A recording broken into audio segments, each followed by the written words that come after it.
Welcome to another really freaking hot day in May.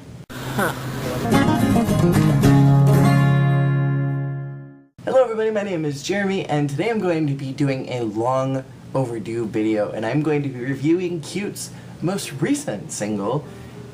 This is a long one today, isn't it? Let's just call it the single that has bikes and trains in the title. I want to start off this video by saying I think that sometimes we forget that J-pop is an all-encompassing genre and that it doesn't have just one set sound. Just as many other musical genres, J-pop doesn't have to follow one particular style. I think sometimes we get into a mode where we think we know how a style should sound, and when it doesn't sound like that, it kind of breaks that norm and makes us reconsider what it was that we liked in the first place, and it kind of just throws everything out of whack. And I think for me, listening to this song, I was not ready for it to be a slower song. Kimi wa jitensha, watashi wa densha, kitaku, I probably ruined that, is a very slow song compared to many other Hello Project songs that have recently been coming out. And it focuses on a girl who is dating a boy who, when they separate and they go their own different ways at the end of each day, he takes the bike home and she takes a train home, and they both have to kind of just wave and see each other off. And she has to just know that she'll see him again even though he's taking a different mode of transportation. The song gives you a sense of hope that the couple is still together and that they'll see each other again, but it gives you a sense of sadness that they have to separate, and if the girl doesn't take the train right then, she'll be in trouble later. Overall, I think that the lyrics were really cute, and the way that they were delivered I think was powerful, and it made you feel like you were actually in the story.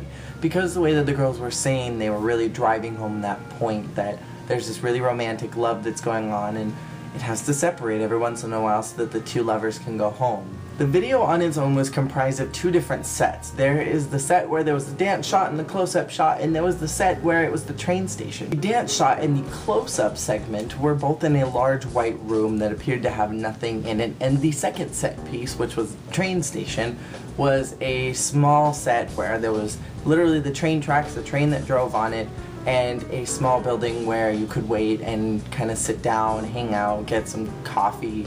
And I get the feeling that Coca-Cola was the sponsor of this video. Maybe.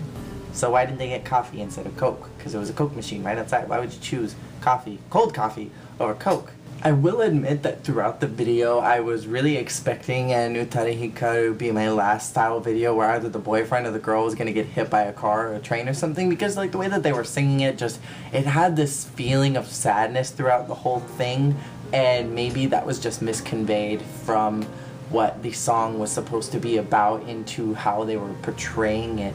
But I was really thinking that somebody was going to get hit by the train, or that the boyfriend was going to just crash into it. I don't know. I was expecting something like that. That was what was going on through my mind.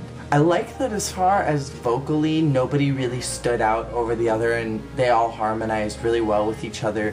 I appreciate that in the train station scenes that there was one girl consistently with the boy, so it wasn't like they were all switching out with the boyfriend, because if all of them had been rotating out as if they were all these different storylines, the storyline really would have gotten soggy for me, and so I'm glad that they only kept one girl in there. And besides the fact, you don't want C-ute to be like skanks with the same guy, and then he's just a man skank, and then it's just the fluidity of the video is just ruined. So there were two costume pieces in this video, and in my mind that's a rarity within Hello Project, and so I think that that deserves a special note that C-ute got two costume pieces for this. Technically three if you count the train station scene, but really that was only one girl, and you know, none of the other ones were there, so technically there were two and a fifth.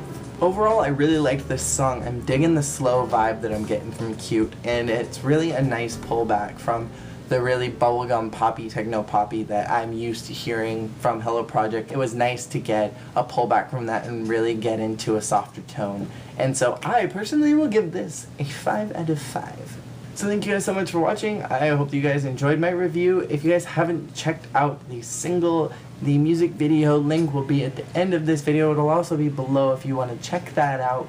Let me know what you guys think of the single. Let me know what you guys think just of the idea of C-ute pulling back and going into a softer sound, or at least a more melodic sound. That is all for today. Talk to y'all later. Peace out. Take a mouse. But